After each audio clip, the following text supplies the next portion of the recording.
दोस्तों ये बात तो अब किसी से छुपी है नहीं कि जो चीन है वो बौखलाया हुआ है भारत के मार्केट में। वो तब से एंटर करने का प्रयास कर रहा है, फिर वो बीवाईडी ही क्यों ना हो। जब उसको बोल दिया गया कि भाई टेस्ला तो ठीक है, उसको हम भारत में आने देंगे, लेकिन बीवाईडी मोटर्स की कोई जरूरत नहीं है। ऑलरेडी जो एमजी मोटर्स आ चुका है उसके लिए भी कुछ इस प्रकार से प्रोविजन रखे गए हैं कि वो भी फर्दर एक्सपेंशन आसानी से नहीं कर पा रहा।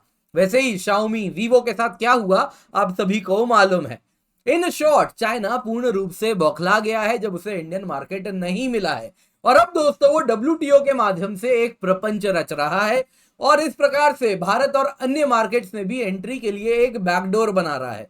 इसमें दोस्तों आपको बताना चाहूंगा चाइना का साथ वेस्टर्न कंट्रीज भी दे रहे हैं, स्पेशली यूरोपियन यूनियन। अमेरिका यहाँ पे न्यूट्रल है। वहीं अगर आप देखें तो भारत ग्लोबल साउथ को समझाने का प्रयास कर रहा है कि ये आपके लिए नया गुलामी का दौर लेकर के आएगा। क्या है ये पूरी न्यूज आपको बता देता हूं। आप देख सकते हैं काफी ज्यादा चर्चा चल रही है। China led investment facilitation WTO में अभी चर्चा होने वाली है। दोस्तों आज फ्राइडे है, तो अगले मंडे 26 तारीख से अबू धाबी यूएई में डब्ल्यूटीओ की मिनिस्ट्रियल कॉन्फ्रेंस है और उसमें ये सारी चीजों पर चर्चा होना है। वहां पर और एक बात पर डिस्कशन होना है जहां पे इंडिया और वेस्ट हॉर्न्स लॉक करते हुए दिख रहे हैं, यानी लड़ते हुए आमने सामने आते हुए दिख रहे हैं। यहां पर दोस्तों ई कॉमर्स की बात हो रही है जिस पर कहना बड़ा क्लियर है, 30 बिलियन तक का नुकसान हम लोगों को हो रहा है, डेवलपिंग इकोनॉमीज को हो रहा है सालाना। तो ये भी काफी इंपॉर्टेंट मुद्दा है जिस पर नजर बनी रहेगी। तो आइए एक एक करके ये सारे न्यूज को देखते हैं और साथ ही साथ चाइना क्या कह रहा है इस पूरे मुद्दे पर वो भी जानेंगे। आप ग्लोबल टाइम्स अगर देखें तो वहां से प्रोपोगंडा आ चुका है और वो इतने बेवकूफ हैं या इतने भोले हैं कि ढंग से प्रोपोगंडा चलाना भी नहीं सीखे हैं। वो स्टार्टिंग में भारत की बुराई करते और अंत में आते आते खुद अपने पत्ते खोल देते हैं। इस प्रकार का तो वो प्रोपोगंडा चलाते हैं क्योंकि एंड ऑफ द डे वो क्लोज्ड सोसाइटी में रहते हैं। जब आप डेमोक्रेसी में रहते हैं तो आपको सटल तरीके से बातें रखनी होती है, प्रोपोगंडा चलाना होता है, जो वो अब तक नहीं सीख पाए हैं। तो उस पर भी टुवर्ड्स द एंड हम चर्चा करेंगे। तो बहुत इंपॉर्टेंट डिस्कशन है आज के इस वीडियो में। उम्मीद करता हूं आप लोग इसे पसंद करेंगे, तो लाइक जरूर कर दीजिए, अभी वीडियो को अलग अलग ग्रुप्स में शेयर कर दीजिए। और 10,000 का आंकड़ा अब बिल्कुल करीब आ चुका है, तो अगर आपने अब तक सब्सक्राइब नहीं किया है तो आप लोगों से विनती है सब्सक्राइब बटन दबा दें, और जिन्होंने सब्सक्राइब कर दिया है उनको बहुत बहुत धन्यवाद और आभार। तो न्यूज में क्या है दोस्तों, न्यूज में यह है कि 26 तारीख से अबू धाबी यूएई में डब्ल्यूटीओ की मिनिस्ट्रियल कॉन्फ्रेंस होगी। मिनिस्ट्रियल कॉन्फ्रेंस अगर आप देखें तो यह हाईएस्ट डिसीजन मेकिंग बॉडी है डब्ल्यूटीओ का। ये अगर आप देखें तो साल में मिलती है यूजुअली एक बार, जब अलग अलग चीजों पर फैसला होता है। अब दोस्तों इसी में ये अच्छा मौका समझते हुए चाइना और उसके साथ 130 देश हैं जो कि मिलके एक investment facilitation for development proposal लेकर के आ गए हैं, जिस पर वो कह रहे हैं कि इसको हम पास करवाएंगे, जिसके सामने इंडिया और साउथ अफ्रीका खड़ा है। वैसे ही इंडिया और साउथ अफ्रीका और एक बात है जो डब्ल्यूटीओ में पश्चिमी देशों को कह रहे हैं कि अब तक हमने आपको इलेक्ट्रॉनिक ट्रांसमिशन में कस्टम्स ड्यूटी में जो मोराटोरियम एक्सटेंड हो रहा था वो हुआ, लेकिन अब नहीं होने देंगे। क्या कह रहा हूं मुझे मालूम है आप लोग शायद अब तक नहीं समझ पाए होंगे, बहुत सारी चीजें पिक नहीं कर पाए होंगे, तो आइए इसको सिंप्लीफाई करते हैं। दोस्तों पहला है IFD proposal, investment facilitation for development. इसमें अगर आप देखें तो चाइना लेड ग्रुप है, चाइना है और उसके साथ अब तक करीबन 130 देश आ चुके हैं। इसके अंतर्गत भारत इसे सीधा सीधा रिजेक्ट कर दे रहा है। भारत का कहना है देखिए डब्ल्यूटीओ में आप ट्रेड पर चर्चा करने आए हैं, इन्वेस्टमेंट अलग चीज है, ट्रेड अलग चीज है। तो आप फुटबॉल के मैदान में आके टेनिस के रूल्स तो नहीं बना सकते, तो आप वही कर रहे हैं। डब्ल्यूटीओ में आए हैं, ट्रेडिंग का मैदान है और यहां पे आप इन्वेस्टमेंट के रूल्स बना रहे हैं, तो हम इसको पूर्ण रूप से अपोज करते हैं। दूसरा आईएफडी प्रपोजल क्या है आपको मैं बताऊंगा, पहले भारत का क्या कहना है वो आपको बताता हूं। उसके बाद अगर आप देखें तो आईएफडी प्रपोजल में भारत साफ साफ कह रहा है कि देखिए इसमें जो रूट ऑफ नेगोशिएशन आपने लिया है वो प्लूरीलैटरल रूट है, उसके भी हम खिलाफ हैं। प्लूरिलैटरल रूट क्या हुआ दोस्तों, अगर हम नेगोशिएशन की बात करें तो 3 प्रकार से मुख्यतः हो सकता है। एक होता है बाइलैटरल, यानी कि इंडिया और सामने एक देश श्रीलंका जैसा कोई देश आके बैठ जाए और हम मिलके रूल्स बना लें, इसको कहेंगे बाइलैटरल रूल मेकिंग। दूसरा हो सकता है रीजनल लेवल पे, हो सकता है कि साउथ एशिया और आसियान की इकोनॉमीज आए साथ में बैठ के ट्रेड इन्वेस्टमेंट के रूल्स बना ले।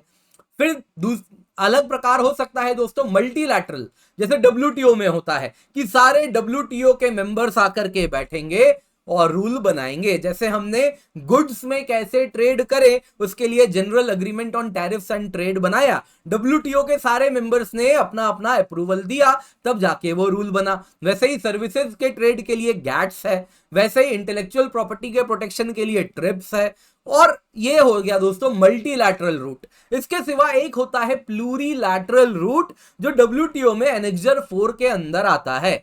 ये कहता है कि जिस देश को डब्ल्यूटीओ के जो सदस्य हैं सबको साइन करने की आवश्यकता नहीं है, आपस में जिसको करना है कर ले, अपना छोटा सा ग्रुप बना ले, डब्ल्यूटीओ टाइप रूल्स ही रहेंगे नेगोशिएशन के और बाकी चीजें रहेंगी। डब्ल्यूटीओ का ब्लेसिंग मिल जाएगा लेकिन सब पे लागू नहीं होगा, जो देश करना चाहे साइन कर ले, अपने अपने घर जाए।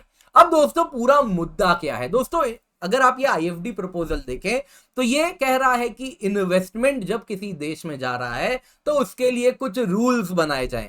रूल्स किस किस को लेकर बनाया जाएगा? रूल्स अगर आप देखें तो इसमें अलग अलग चीजों पर होगा कि आपके यहां अगर इन्वेस्टमेंट आ रहा है तो जो जो इसके सदस्य बनेंगे आईएफडी प्रपोजल के, उनको क्या करना होगा, उनको अपने यहां कुछ रूल्स बनाना होगा, ट्रांसपेरेंसी लानी होगी, साथ साथ किसके इन्वेस्टमेंट को अलाउ करना है और सभी के इन्वेस्टमेंट को कैसे अलाउ करना है, किस ग्राउंड्स पे आप रोक सकते हैं, ये सब रूल बनाना होगा। किसी के साथ अलग व्यवहार नहीं करना होगा, सारे के इन्वेस्टमेंट को एक समान ट्रीट करना होगा। इन सब पर चर्चा हो रही है। अभी तो देखिए क्या है, चर्चा हो रही है, कॉन्क्रीट चीजें सामने नहीं आई हैं, लेकिन हाँ चर्चा हो रही है, काफी सालों से हो रही है, 2017 से ही हो रही है। और यहां पे अगर आप देखें तो अलग अलग चीजें हैं जिन पर फर्दर डिस्कशन हो रहा है कि इन्वेस्टमेंट यदि कोई रिजेक्ट कर दे तो क्या किया जाए, कैसे इन्वेस्टमेंट को ना लाया जाए। तो ये सारी बातें इन्वेस्टमेंट फैसिलिटेट करने के लिए हैं। तो भारत ने ऊपर ऊपर तरीके से ये सारे ग्राउंड्स पे रिजेक्शन तो किया है, लेकिन वास्तविक कारण क्या है रिजेक्शन का, आपको मैं बताता हूं। एक्चुअली दोस्तों अगर आप इन्वेस्टमेंट फैसिलिटेशन फॉर डेवलपमेंट देखें तो इसमें ये मिसनॉमर है, इसमें डेवलपमेंट की कहीं बात नहीं है। यहां पे जितने भी रूल्स आ रहे हैं वो सब जो होस्ट कंट्री है, जो रेसिपिएंट होने वाला है इन्वेस्टमेंट का, जिस देश में निवेश जाने वाला है, उसको अपने अंदर रूल्स बनाना होगा ट्रांसपेरेंसी का।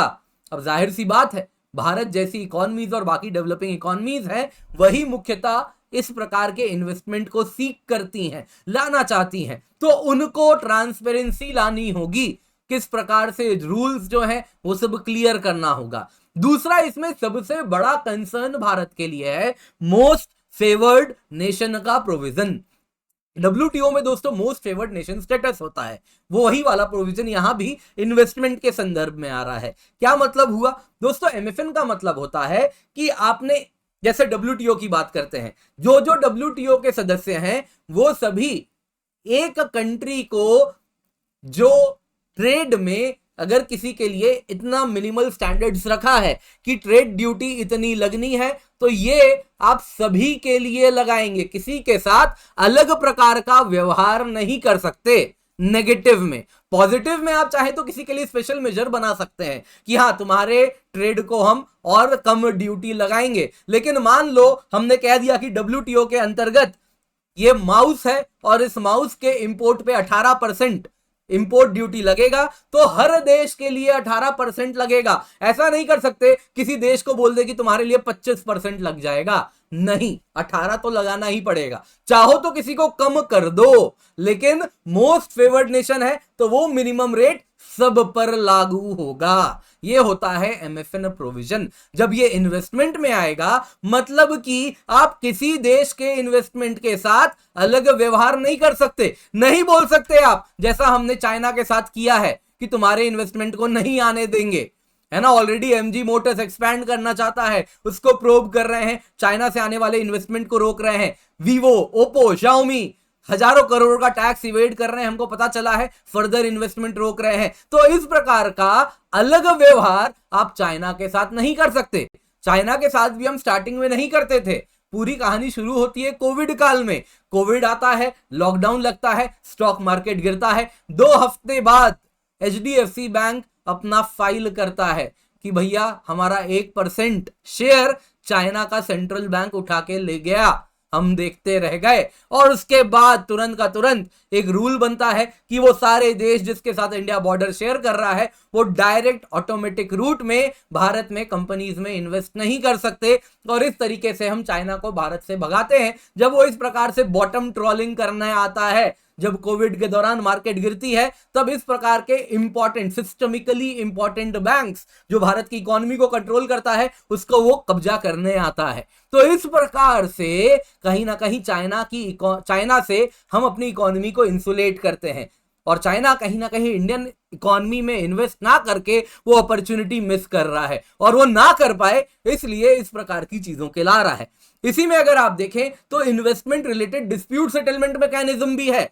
अगर हमने चाइना के इन्वेस्टमेंट को रिजेक्ट कर दिया तो इसके लिए इंटरनेशनल मेजर है, वो इंटरनेशनल बॉडी में जाएगा, जाके कंप्लेन करेगा कि बीवाईडी को भारत अपनी इकोनॉमी में नहीं आने दे रहा। तो इन्वेस्टमेंट किसका लाना है किसका नहीं लाना है ये तो सोवरेन, कहीं ना कहीं आप देखें तो सोवरेन फंक्शन है, इसको हम कैसे कॉम्प्रोमाइज कर दें।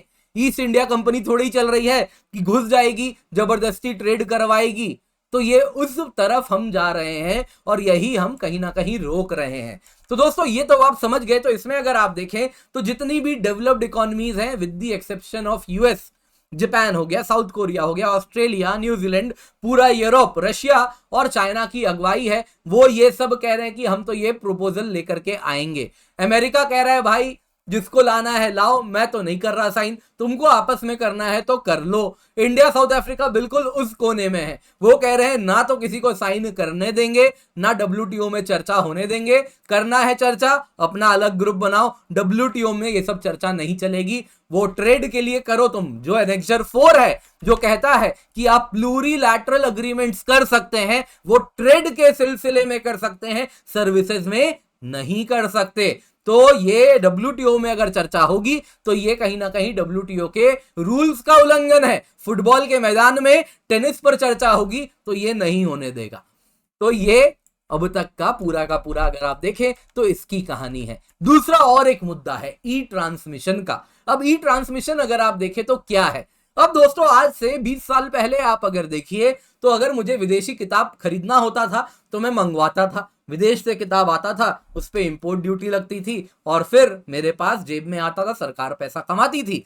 विदेश की मूवी भारत आती थी तो इस प्रकार के रील्स होते थे, भारत आता था वो आती थी वो मूवी तो अगेन इंपोर्ट ड्यूटी लगती थी, भारत सरकार टैक्स कमाती थी। विदेश से मूवी गाने आते थे तो कैसेट्स के रूप में, सीडीज के रूप में आता था, तो जब सीडी कैसेट आता था तो उस पर टैक्स लगता था। वैसे ही वीडियो गेम आता था तो सीडी के रूप में आता था, टैक्स लग जाता था।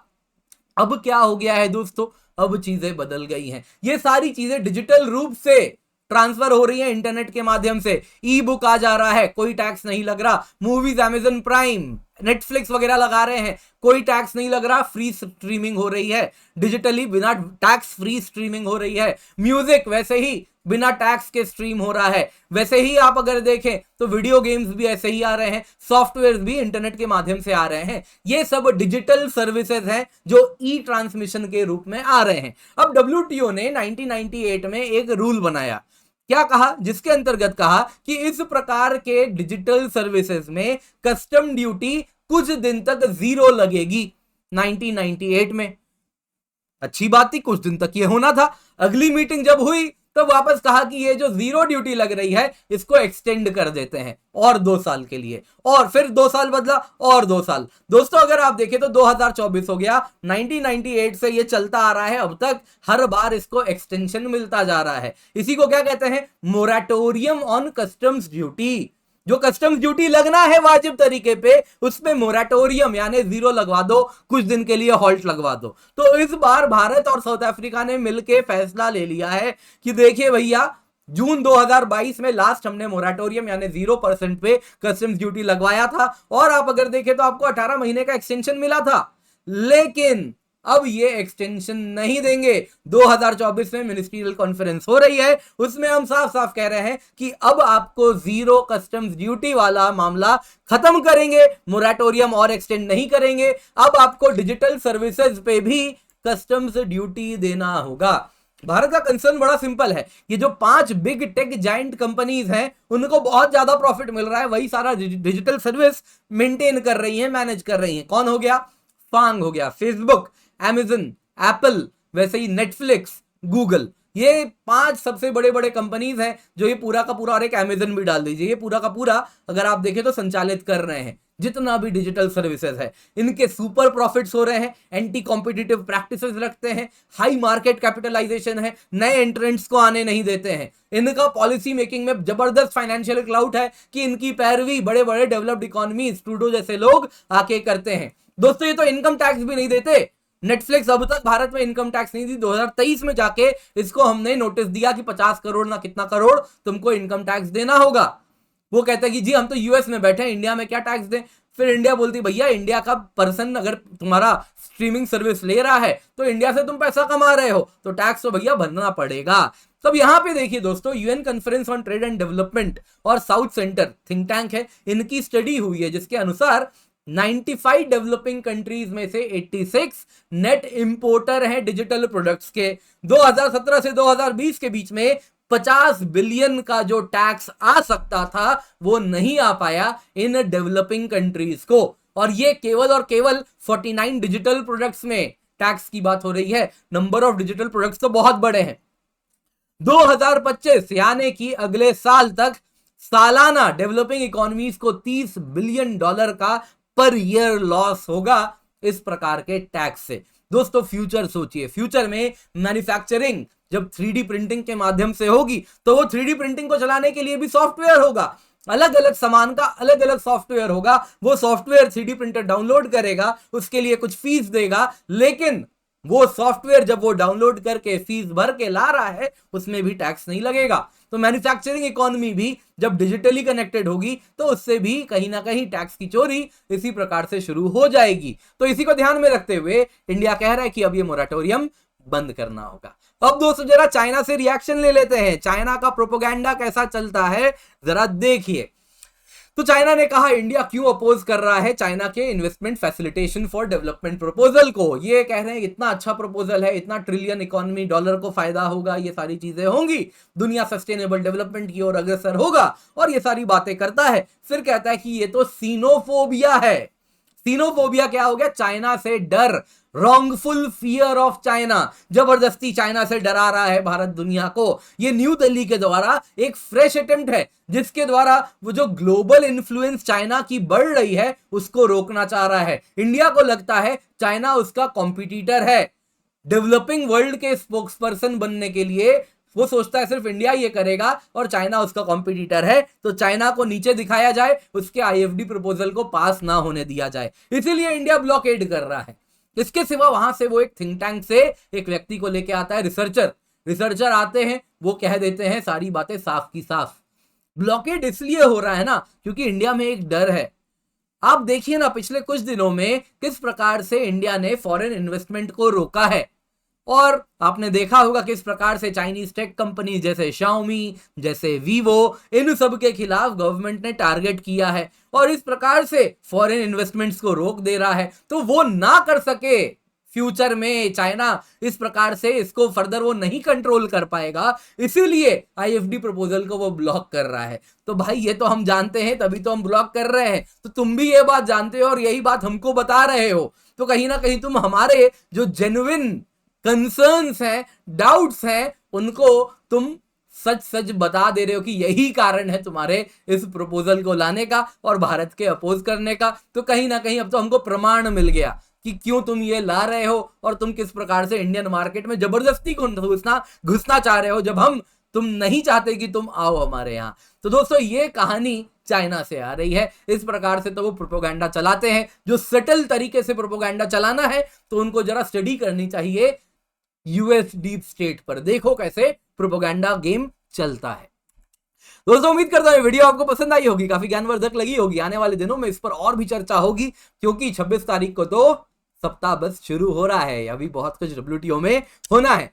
दोस्तों वीडियो लाइक जरूर कीजिएगा, आप चाहें तो हमें सपोर्ट कर सकते हैं, ये क्यूआर कोड है, इसको आप जीपे फोन पे के माध्यम से सपोर्ट कर सकते हैं हमें आर्थिक रूप से, जैसी भी आपकी श्रद्धा है उसके अनुसार। अगर आप विदेश में हैं तो आप भारत संवाद को पेपैल के माध्यम से भी सपोर्ट कर सकते हैं, डिस्क्रिप्शन बॉक्स में आपको लिंक मिल जाएगा। इसके सिवा हमारे लिए इस वक्त सबसे बड़ा सपोर्ट है आपके सब्सक्राइब बटन को दबाना। तो अगर आपने अब तक सब्सक्राइब नहीं किया है तो आपसे निवेदन है कृपया करके सब्सक्राइब कर दें। आपको और एक वीडियो का लिंक दिख रहा होगा, बड़ा ही इंटरेस्टिंग बड़ा इंपॉर्टेंट वीडियो है, इसको जरूर देखिएगा। काफी कुछ जानने समझने सीखने अवश्य उसमें भी आपको मिलेगा।